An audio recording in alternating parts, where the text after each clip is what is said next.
Guys, કેમ છો બધા? મજામાં ને? જય શ્રી કૃષ્ણ બધાને. આજના વ્લોગમાં આપનું હાર્દિક સ્વાગત છે. શરીરમાં તાકાત આપે એવો અને પ્રોટીનથી ભરપૂર ગુજરાતી ખજૂર પાકની રેસીપી આજે હું તમારી સાથે શેર કરીશ. બજારમાં તો ખજૂર પાક ખૂબ જ મોંઘો મળે છે, પણ ઘરે આપણે આરામથી અને ખૂબ જ ઓછા ખર્ચમાં ખજૂર પાક કેવી રીતે બનાવી શકે એની ટિપ્સ હું તમને આપીશ. વિન્ટર જવાની તૈયારીમાં છે એટલે લાસ્ટ ટાઈમ હું ખજૂર પાક ખાઈ જ લઉં અને કોમલનો ફેવરિટ છે, નાયરાનો ફેવરિટ છે, તો એને પણ મોકલી આપી અમદાવાદ. તો ચલો આપણે બનાવવાનું ચાલુ કરીએ. આનું નામ ખજૂર પાક આપવા કરતાં તો ખજૂર બિસ્કિટ રોલ વધારે યોગ્ય છે અને તે અલગ અલગ બે કેવી રીતે બનાવી શકાય એ પણ હું તમને શીખવીશ.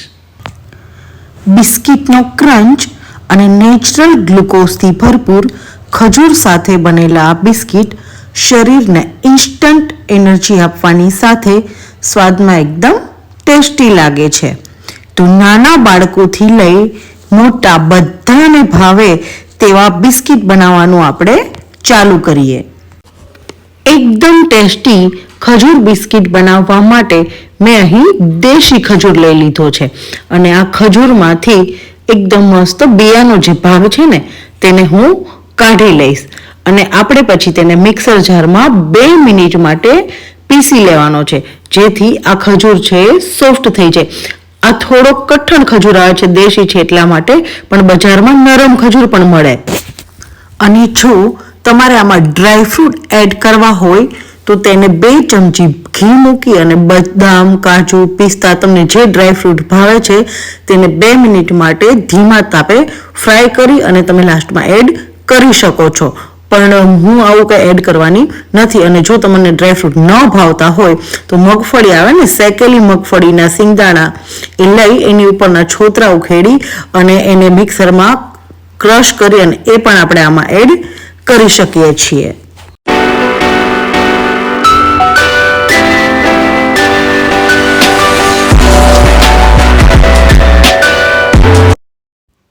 હવે એક કઢાઈમાં ઘી લઈ અને ક્રશ કરેલા ખજૂરને તેમાં નાખી તેને સાતળી લઈએ. તો ખજૂર બિસ્કિટ બનાવતા પહેલાં ખજૂરને ઘી સાથે રોસ્ટ કરવાથી ખજૂર એકદમ સારી રીતે બાઇન્ડ થઈ જાય છે અને તેમાં એક સ્ટ્રેચીનેસ આવે છે અને આપણે ખજૂર બિસ્કિટ એકદમ સહેલાઈથી બનાવી શકીએ છીએ.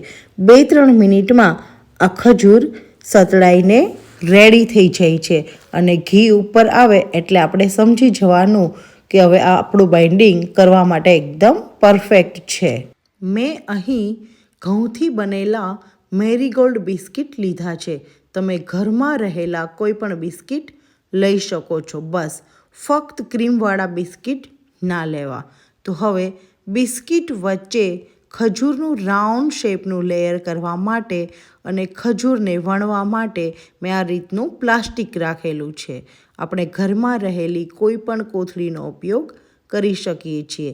આ કોથળીને થોડા ઘીથી ગ્રીસ કરી લઈએ અને હવે ખજૂરના મિક્સરને પ્લાસ્ટિક ઉપર રાખીને તેને બીજા પ્લાસ્ટિકની વચ્ચે બંધ કરી દઈએ અને હવે વેલણની મદદથી તેને આપણે પતલી શીટમાં વણી લેશું.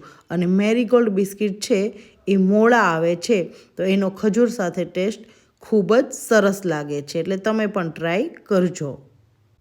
તો મેં ખજૂરના મિક્સરને સારી રીતે વણી લીધેલું છે.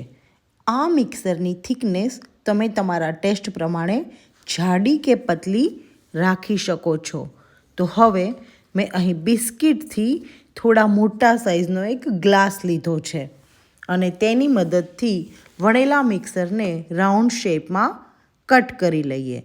આ ખજૂરની શીટ પર એક મેરી બિસ્કિટ રાખી દઈએ, ફરી તેની પર બીજી શીટને રાખીએ, ફરી તેની પર મેરી બિસ્કિટને રાખી દઈએ, તેની પર શીટ રાખી દઈએ. આવી રીતે તમારે જેટલા લેયર કરવા હોય એવી રીતે તમે કરી શકો છો.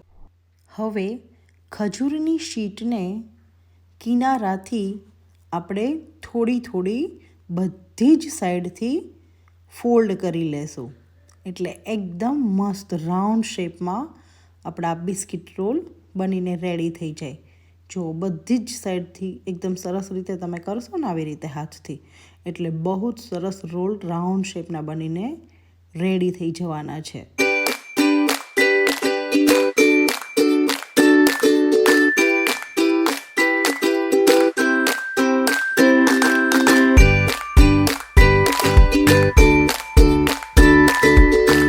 હવે ખજૂર બિસ્કિટને વધુ ટેસ્ટી બનાવવા માટે સૂકા કોપરાના છીણથી આપણે આ બધા જ રોલને કોટ કરી લઈએ.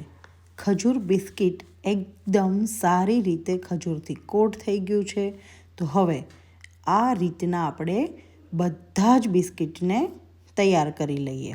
તો મેં અહીં બધા જ બિસ્કિટને તૈયાર કરી લીધેલા છે. તૈયાર થયેલા બિસ્કિટ બહાર 15 દિવસ અને રેફ્રિજરેટરમાં 1 થી 2 મહિના સુધી સારા રહે છે. અને બાળકોને જ્યારે ખાવાનું મન થાય ત્યારે તે એકદમ ફટાફટ ખજૂર બિસ્કિટને ખાઈ શકે છે. અને આ જોઈને આપણા મોંમાં પણ પાણી આવી જાય છે ને, તો આપણને પણ ખાવાનું મન થઈ જાય છે.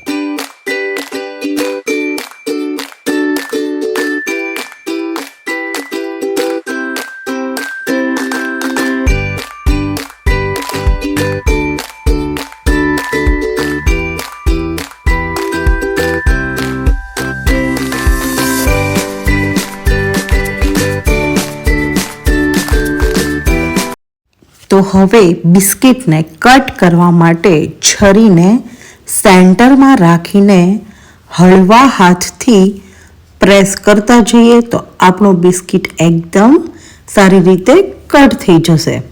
અને કટ થયેલા બિસ્કિટને જોઈએ તો ખજૂર અને બિસ્કિટના ક્રન્ચી લેયર સાથે એકવાર આ ખજૂર બિસ્કિટ આપણે જરૂરથી ટ્રાય કરવાનું મન થઈ જશે.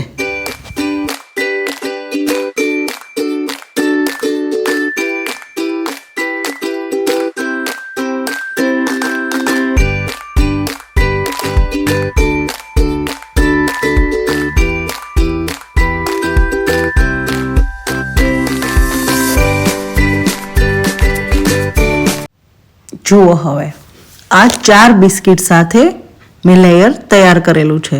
તો કટ કર્યું તો કેટલા મસ્ત ખજૂર બિસ્કિટ દેખાય છે ને આપણને. અને આ ખજૂર બિસ્કિટ છે નાયરા અને કોમલબેનને તો મેં મોકલી જ દેવાના છીએ. એટલે એ તો આમ જોઈને જ ખુશ થઈ જશે. અને આ જોઈને જ બધાને ખાવાનું મન થઈ જાય. એકદમ પરફેક્ટ રીતે થોડું સ્લોલી ચપ્પુથી કટ કરશો એટલે આટલા મસ્ત જ દેખાશે.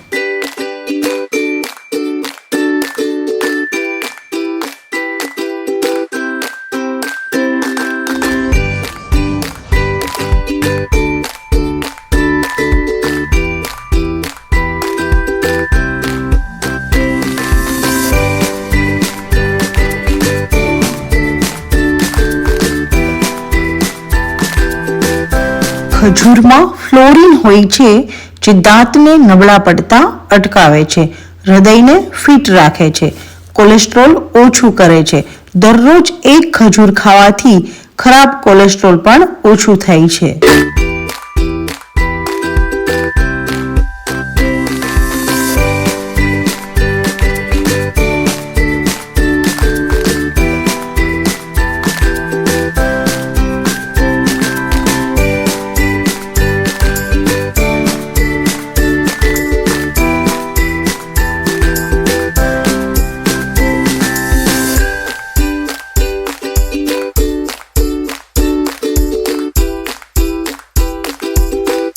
બીજી રીતે ખજૂર બિસ્કિટ કઈ રીતે બનાવવા એ જોઈએ.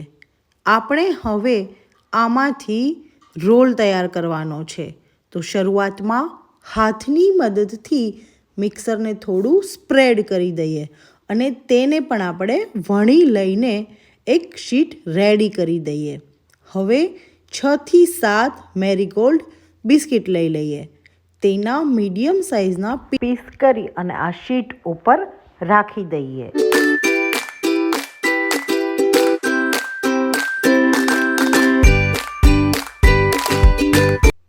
તો હવે ખજૂરના એક લેયરને બીજા લેયર સાથે ભેગું કરીને આપણે આવી રીતે રોલને વાળી લઈશું અને બિસ્કિટ સાથે આ ખજૂરનો રોલ એકદમ સહેલાઈથી વળી ગયો છે.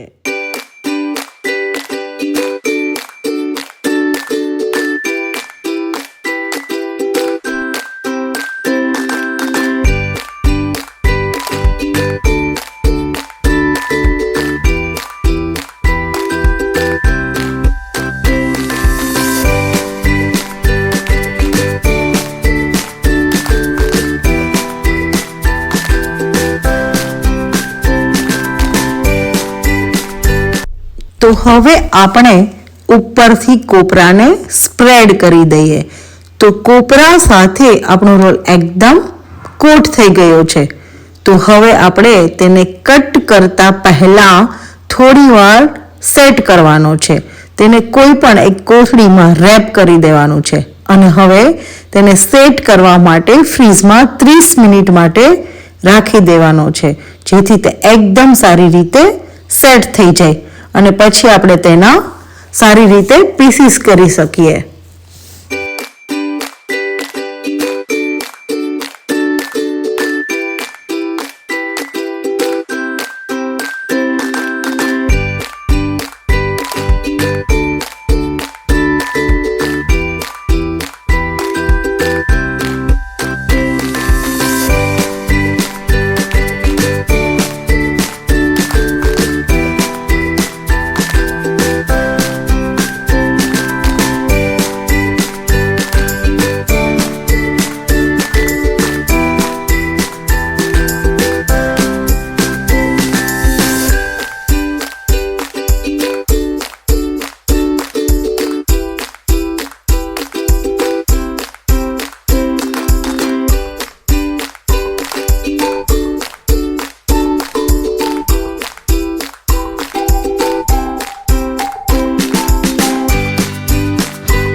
મેં તમને જે બે રીત વિશે કહ્યું હતું તે તો બતાવી જ દીધી છે, પણ આ મારી પોતાની બનાવેલી પર્સનલ રીત છે જે એકદમ ઇઝી છે.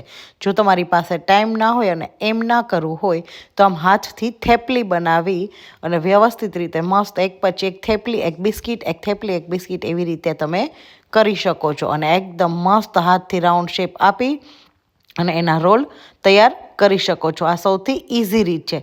તો કેવી લાગી તમને મારી રેસીપી?